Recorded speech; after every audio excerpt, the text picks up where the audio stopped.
बहुत से भक्तों का ये सवाल है कि आखिर कृष्ण जी ने किस देव की उपासना का जिक्र किया है गीता में। बहुत इंपॉर्टेंट सवाल है। बहुत से कृष्ण भगत ये सोचते हैं कि हम कृष्ण जी के शरीरों की पूजा करके, कृष्ण जी की मूर्तियों की पूजा करके हम कृष्ण के अति प्रिय हो जाएंगे। ऐसा कभी नहीं होगा। कृष्ण जी क्या कह के गए आप सपने में भी नहीं समझ पाएंगे, लेकिन इस सत्संग को सुन के आप जरूर जान पाएंगे कि आखिर कृष्ण जी का वो गुप्त ज्ञान क्या है जिसको बताने के लिए बिल्कुल साफ मना कर दिया गया कि किसी को मत बताना। 18वें अध्याय का 67 नंबर श्लोक जब आप पढ़ेंगे उसमें बिल्कुल साफ लिखा है कि इस गुप्त ज्ञान को किसी को मत बताया जाए। किसको नहीं बताया जाए? जो प्रेमी नहीं है, जो भक्ति नहीं करना चाहता, जो आत्मा के विरोध में खड़ा हो जाता है, जो आत्म ज्ञान का विरोधी है, उसको ये ज्ञान कभी नहीं बताना चाहिए। तो आपका सवाल है कि कृष्ण जी ने किस देव की आराधना के बारे में बताया है, तो उस देव का नाम है आत्म देव। कृष्ण जी ने गीता में बोला, नैनम छिंदंती शस्त्राणी नैनम दहती पावका। हे अर्जुन, इस आत्मा को ना तो कोई शस्त्र काट सकता है, ना अग्नि जला सकती है, ना वायु सुखा सकती है और ना जल इसे भिगो सकता है। अगर पूरे संसार में कोई पूजनीय है, कोई साधना के योग्य है, कि कोई आराधना के योग्य है, तो वो केवल और केवल आत्म देव है। यहां तक कि गुरु ग्रंथ साहब में भी इसका जिक्र है। वहां पर भी स्पष्ट लिखा है, आत्म देव पूजिए गुरु के सहज सुभाए।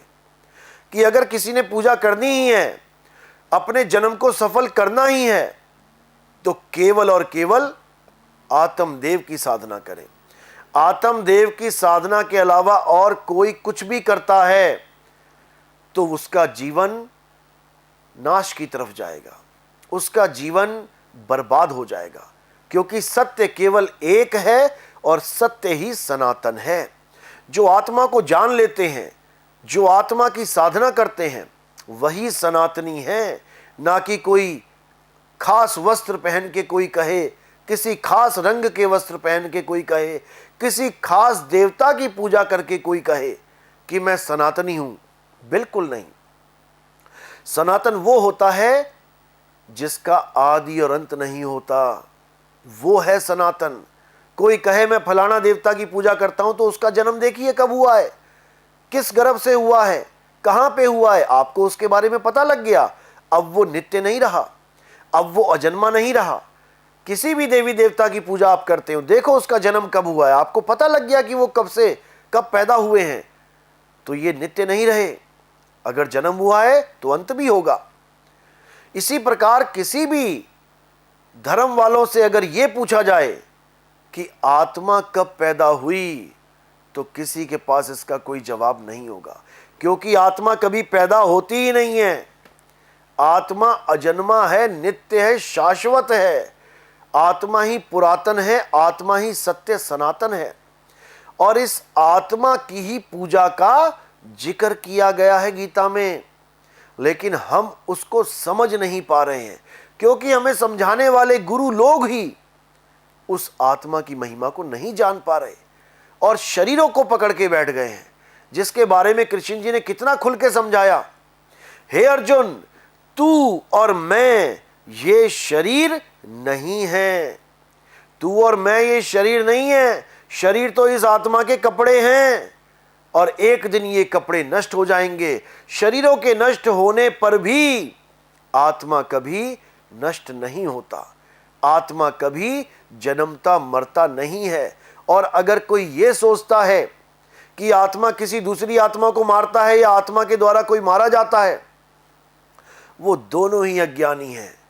साफ गीता में लिखा हुआ है, लेकिन कोई समझ ही नहीं पा रहा। अगर हम इस सिद्धांत पे चलते हैं तो राम जी ने कभी रावण को मारा ही नहीं, कृष्ण जी ने कभी कंस को मारा ही नहीं, नरसिंह अवतार ने कभी हिरण्याकश्यप को मारा ही नहीं। ये तो केवल उनके शरीरों का नाश हुआ है। ना तो रावण की आत्मा कभी मरी, ना कंस की और ना ही कभी हिरण्यकश्यप की आत्मा कभी मरी, जिसके लिए गीता में स्पष्ट बोला गया है। जब अर्जुन ने धनुष बाण छोड़ दिए और बोला कि मैं अपने दादाजी, मैं अपने चाचा जी, मैं अपने भाइयों का कत्ल कैसे करूं, तब वहां पर कृष्ण जी ने उसको बोला कि हे अर्जुन, ऐसा कोई समय नहीं था जब तू, मैं और ये राजा महाराजा नहीं थे, और ऐसा कोई समय नहीं आएगा जब तू, मैं और ये समस्त राजा महाराजा नहीं होंगे।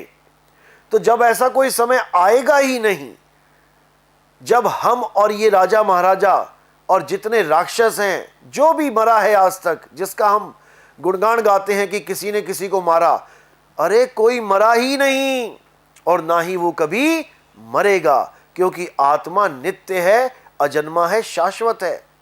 हमारा ना तो कभी जन्म हुआ है और ना ही हमारी कभी मृत्यु होगी। जन्म केवल हमारे शरीरों का होता है, मां के गर्भ में। हमारी आत्मा का कभी कोई जन्म नहीं होता। इसीलिए अध्याय 3 17वां श्लोक क्या बोलता है? हे अर्जुन, जो अपनी आत्मा में रमण करते हैं, जो अपनी आत्मा में संतुष्ट हैं, जो अपनी आत्मा में तृप्त हैं, उनके लिए कोई धार्मिक कर्म कर्तव्य लागू ही नहीं होता। उसको किसी मंदिर में जाने की जरूरत नहीं, उसको किसी शिवलिंग पे जल चढ़ाने की जरूरत नहीं, उसको किसी मस्जिद में जाने की जरूरत नहीं, उसको किसी गुरुद्वारे में जाने की जरूरत नहीं, उसको किसी गिरजाघर में जाने की जरूरत नहीं, क्योंकि जिस परमात्मा को पाने के लिए वो ये सब कार्य करना चाहता है, वो परमात्मा उसे उसकी आत्मा में ही मिल जाता है।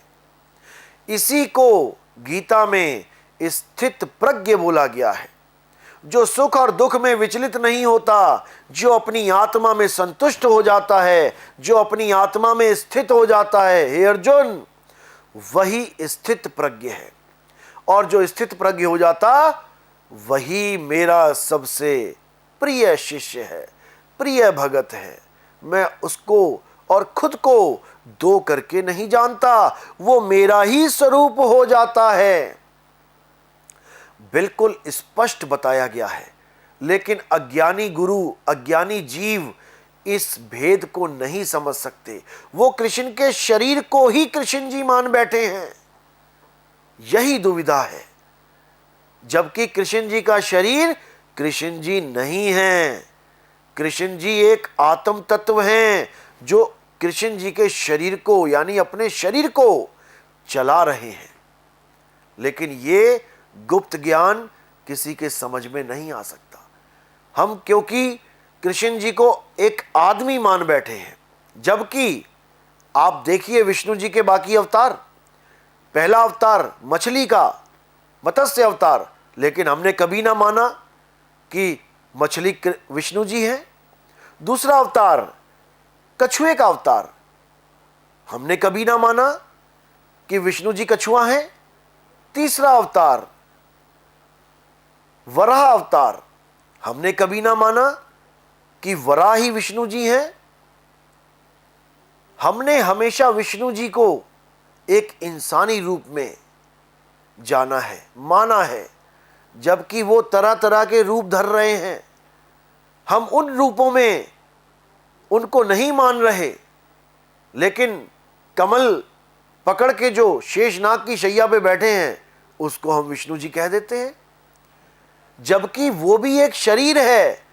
उस मछली, उस कछुए और उस वराह के शरीर की तरह ही ये भी एक शरीर है।